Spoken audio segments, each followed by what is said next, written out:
Albert Einstein once said, everybody's a genius, but if you judge a fish by its ability to climb a tree, it will live its whole life believing that it is stupid. Ladies and gentlemen of the jury, today on trial we have modern day schooling. Glad you could come. Not only does he make fish climb trees, but also makes them climb down and do a 10-mile run. Tell me, school, are you proud of the things you've done? Turning millions of people into robots, do you find that fun? Do you realize how many kids relate to that fish? Swimming upstream in class, never finding their gifts, thinking they are stupid, believing they are useless? Well, the time has come, no more excuses. I call school to the stand and accuse him of killing creativity, individuality, and being intellectually abusive.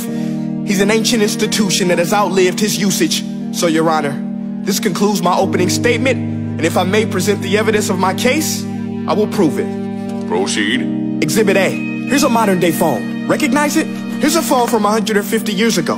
Big difference, right? Stay with me. Here's a car from today, and here's a car from 150 years ago.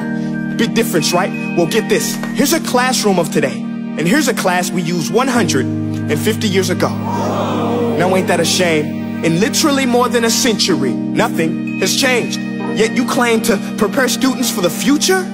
But with evidence like that, I must ask, do you prepare students for the future or the past?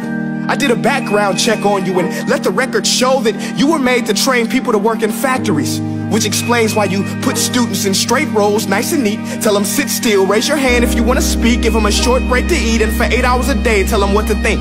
Oh, and make them compete to get an A. A letter which determines product quality, hence grade A of meat.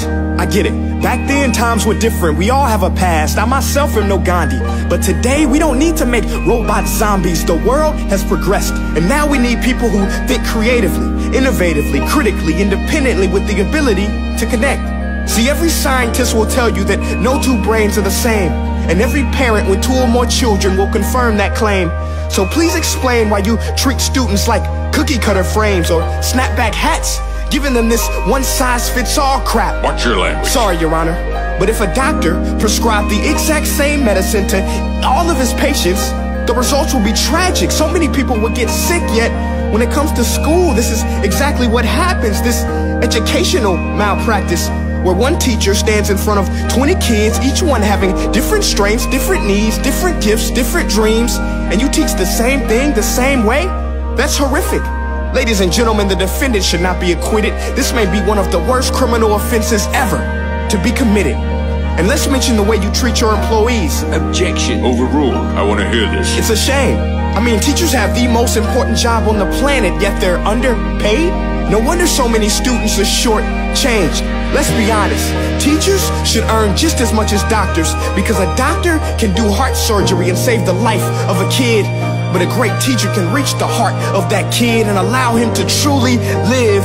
See, teachers are heroes that often get blamed, but they're not the problem. They work in a system without many options or rights. Curriculums are created by policymakers, most of which have never taught a day in their life. Just obsessed with standardized tests. They think bubbling in a multiple choice question will determine success. That's outlandish. In fact, these tests are too cruel to be used and should be abandoned, but don't take my word for it. Take Frederick J. Kelly, the man who invented standardized testing, who said, and I quote, "These tests are too cruel to be used and should be abandoned." Ladies and gentlemen of the jury, if we continue down this road, the results will be lethal. I don't have much faith in school, but I do have faith in people. And if we can customize healthcare, cars, and Facebook pages, then it is our duty to do the same for education, to upgrade it, change it, do away with school spirit, because that's useless. Unless we're working to bring the spirit out of each and every student, that should be our task. No more Common Core. Instead, let's reach the core of every heart in every class. Sure, math is important, but no more than art or dance. Let's give every gift an equal chance. I know this sounds like a dream, but countries like Finland are doing impressive things. They have shorter school days, teachers make a decent wage, homework is non-existent, and they focus on collaboration instead of competition. But here's the kicker, boys and girls.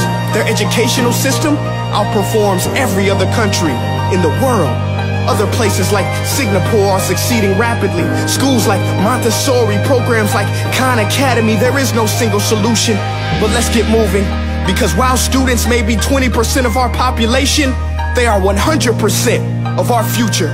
So let's attend to their dreams, and there's no telling what we can achieve. This is a world in which I believe, a world where fish are no longer forced to climb trees. I'll rest my case.